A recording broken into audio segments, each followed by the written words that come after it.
네, 저는 네. 이제 지금 예를 들어서 제가 가지고 있는 게 10개라면 실제 절대 금액은 다르지만 사실과는 다르지만 어쨌거나 가정을 해서 10개라고 하면은 저는 비트코인이 하나당 100억 이상 갈 거라고 생각하거든요. 장기적으로는. 예. 그냥 그 구매력으로 평가하면 그러면은 내가 한 개를 그냥 무조건 어떻게든 쥐고 있으면 목에 칼이 들어와도 한 개는 무조건 내가 보유한다 그러면 언젠간 100억이 될 거라는 거잖아요. 그렇죠. 그러면 뭐 해결이 되는 거죠. 지금. 네, 그러면 사실은 거의 대부분의 어떤 경제 문제는 경제 문제가 해결되잖아요. 예. 그게 내가 살아있을 때 될지 모르겠지만 예. 만약에 뭐 내가 우리도 자녀도 있으니까요. 네, 비트코인 계좌를 뭐 저기 이제 딸한테 물려줬는데 뭐 그 친구가 이제 운이 좋아서 아빠는 그걸 못 보고 갔지만 자기가 100억이 된다 뭐 그것도 뭐 나쁘지 않고 그렇죠. 예. 네, 그렇다면 언젠가 100억이 된다고 하면 한 개는 무조건 지켜야겠다. 최소한 한 개는. 예. 그리고 나머지는 내가 상황에 따라서 팔기도 하고 뭐 다시 사기도 하고 하면서 유동적이겠지만 최소한 한 개 이상은 내가 내 계좌에 항상 어느 순간에도 있겠다. 그리고 이제 지금 테슬라하고 이제 IT 기업도 많이 말씀하셨는데 저의 원래 전략은 이 사이클이 네. 금리를 감안했을 때 비트코인이 고점을 찍고 테슬라의 고점이 한 6개월 뒤에 올 거라고 생각했어요. 비트코인의 고점에. 예. 예. 그러니까 금리가 이 중간에 이제 인하가 되고 예. 그러면 비트코인의 사이클상 비트코인이 이제 고점을 찍고 나면 예를 들어서 한두 개 정도를 남겨놓고 이걸 팔면 나머지 금액은 이제 테슬라에다가 이제 이동해 놓으면 다시 테슬라도 또 상승을 하겠구나라고 생각했는데 그 트럼프가 집권하면서 테슬라의 사이클과 비트코인의 사이클이 겹치기 시작한 거예요.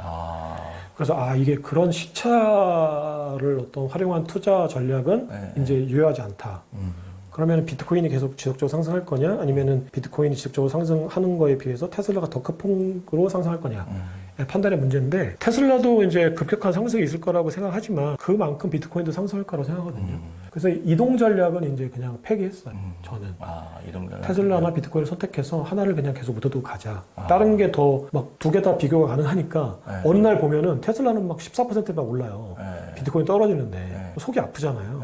어쩔 수 없는 거예요. 제가 선택한 거니까. 그렇죠. 그러면 그렇다고 해서 내가 그럼 당장에 테슬라로 갈아타면 이게 또 14%또 올라갈까? 반대의 경우가 많잖아요. 와서 해보면. 어떻게 보면 참 딜레마인 게 그 비트코인은 저전에 말씀드린 반감기가 있고 정말 전 세계 기업이나 이게 채택한다면 100억이나 뭐 그렇게 될 수 있다고 보는데 또 테슬라는 기업이다 보니까 아무리 혁신적인 기업이라도 이게 반감기는 없지만 그 대신 궁극적으로 물량이 부족해서 정말 100배, 200배가 갈 거냐고 봤을 때는 사실 그 부분도 아무리 뛰어난 기업이라도 그런 질문에 대한 그 의문이 남아있기 때문에 뭐 포트폴리오를 짠다든지 아니면 개인의 공부에 따라서 좀 선택은 좀 달라지지 않을까 이렇게 생각은 됩니다. 네, 그리고 저는 한 가지 굉장히 중요한 변수 중에 하나가 일론 머스크의 돌연사라고 생각해요. 그러니까 이게 되게 웃긴 어떤 가정인데, 그러니까 일론 머스크라는 어떤 그 CEO의 카리스마가 너무 세니까 그 사람의 가치가 지금 굉장히 큰 부분을 차지하니까 만약에 테슬라는 기업에서 일론 머스크가 없는 테슬라를 한번 생각해 보면 현재의 가치를 평가받을 수 있을까? 라는 생각이 그 리더십이 강력한 리더십이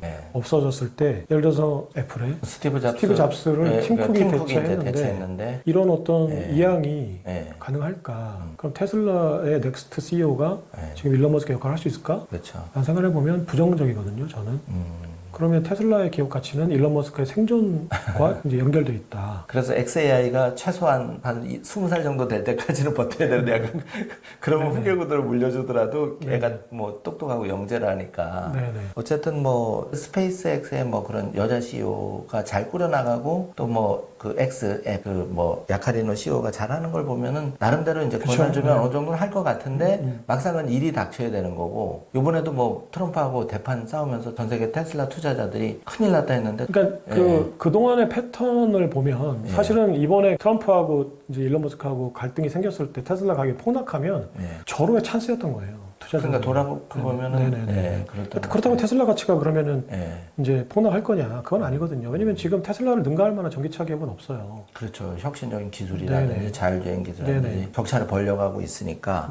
그리고 또 옵티머스 봇이나 이런 게 현실화된다면은 굉장히 무서운 게 올 수가 있는데 옵티머스 봇 같은 경우도 3년 전만 되돌아볼 때는 쫄쫄이 옷 입고 춤을 췄는데 벌써 지금은 손가락 움직임이라든지 댄스를 추는 걸 보면 정말 놀랍거든요. 지금은 당연하게 생각하지만 그러면 마무리하면서 개인적으로 어차피 경제 독립 부자가 돼야 되는 거니까 저자님께서 이제 비트코인을 오랫동안 연구하시고 또 비트코인의 시대, 비트코인의 미래라는 책도 쓰시고 지금 또 하나 책을 준비한다고 들었는데 그럼 개인이 좀 경제 독립을 이루기 위해서 뭐 비트코인이나 이런 것을 포트폴리오에서 어느 정도 좀 어떤 전략으로 담아가는 게 조금이라도 저는 계란을 한 바구니에 담으라는 생각이에요.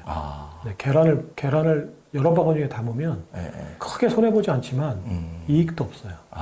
네, 그래서 여기서 중요한 건 전제는 뭐냐면 공부를 하신다는 이제 전제하에 그러니까 내가 100% 맞을 수는 없잖아요. 미래를 예측한다는 거를. 근데 어느 정도 공부를 해서 내가 틀릴지언정 자기만의 논리 체계가 있어야 돼요.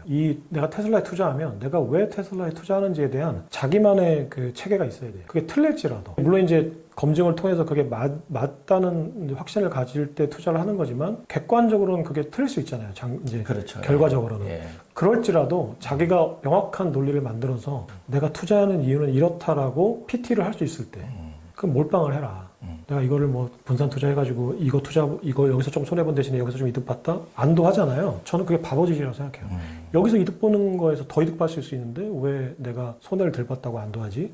하는 거죠. 그래서 계란을 여러 바구니에 담으라는 것만큼 하면 안 되는 투자 전략은 저는 없다고 생각하고 저는 내가 가장 확신이 드는 한 가지에 올인한 다음에 그냥 기다리는 거죠. 저는 지금 비트코인 외에 아무것도 없어요.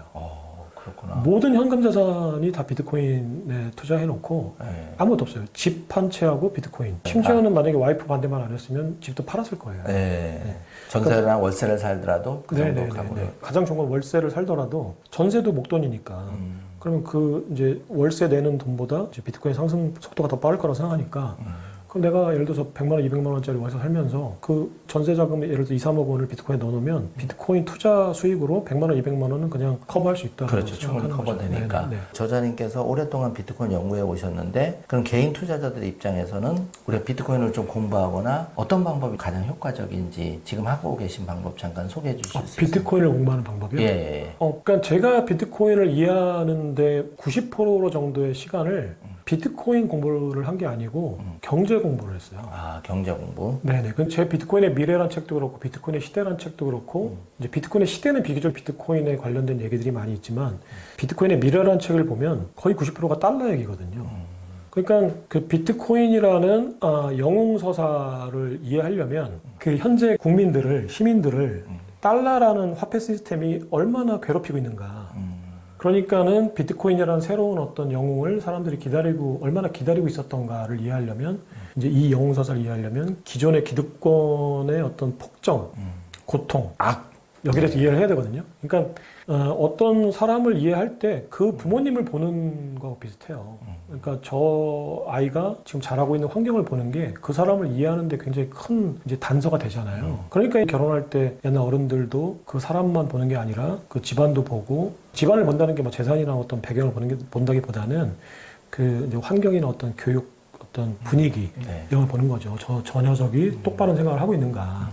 술주쟁이 아버지 밑에서 똑바른 생각을 가진 아이가 확률적으로 낮죠. 그러니까 그걸 보고 배웠을 테니까 이제 그런 걸 판단하는 거죠. 그러면 비트코인이 지금 생겨난 어떤 배경이란 게 뭔가를 이해하지 않으면 비트코인 이해할 수가 없죠. 그러니까 비트코인을 설명하려면 비트코인이 탄생하게 된 배경을 설명하지 않으면 비트코인만 설명하면 그냥 이거는 그냥 컴퓨터 코드예요. 블록체인 코드, 블록체인. 거기서 더 이상 무슨 설명을 해요? 이건 블록체인입니다. 끝. 자, 다 내가 아는 건 다 말씀드렸습니다.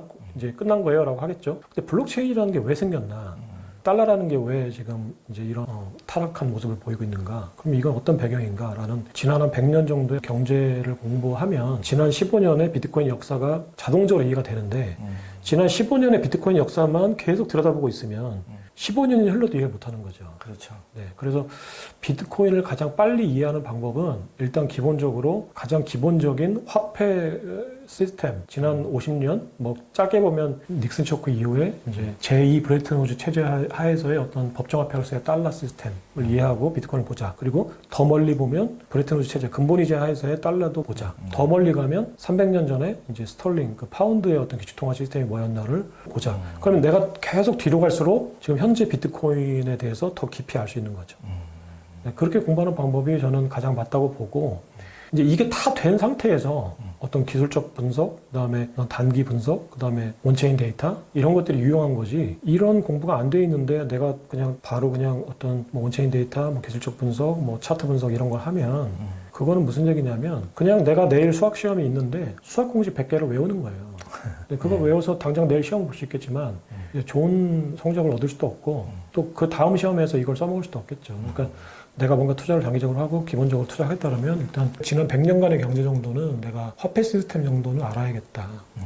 오늘은 장시간 말씀을 나눴는데 그 화폐 시스템 그런 구조적인 거는 또 한번 모셔서 좋은 말씀을 듣기로 하고 오늘은 이렇게 그 현재 이슈가 되고 있는 머스크와 트럼프 충돌 그리고 이게 왜 이렇게 일어났는지 배경 그리고 앞으로 어떻게 흘러갈지에 대해서 말씀을 나눠봤는데 저자님 이제 그 비트코인의 시대와 미래가 굉장히 좋은 인사이트를 주니까 지금 댓글 이벤트를 하고 있거든요. 그래서 출판사에서 10권 정도 책을 좋은 댓글을 달아주신 분 선별해서 보내드리기로 했으니까 관심 가지고 많이 응원해 주시면 좋겠습니다. 오늘 좋은 말씀 해주셔서 감사합니다. 초대해 주셔서 감사합니다. 예, 감사합니다. 감사합니다. 네.